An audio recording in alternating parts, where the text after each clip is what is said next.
Hi guys, welcome to How to Solutions YouTube channel. In today's video, I'm going to show you how you can change your Instagram name without waiting for 14 days. Before getting into this video, must subscribe to our YouTube channel and click on the bell icon.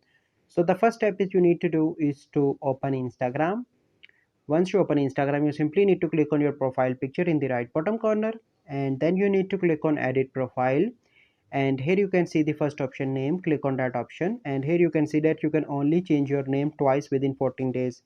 But if you want to change name more than 2 times, you simply need to go back and click on three bars in the top right, and then you need to click on settings.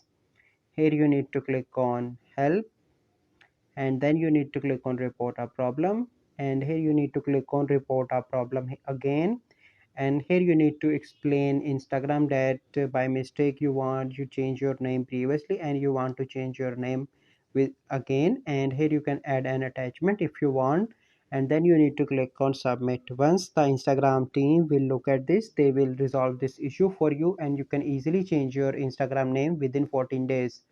I hope you find this video helpful. If you find this video helpful, must like this video, subscribe to our YouTube channel for future videos. We'll see you in the next video. Thank you. Have a good day.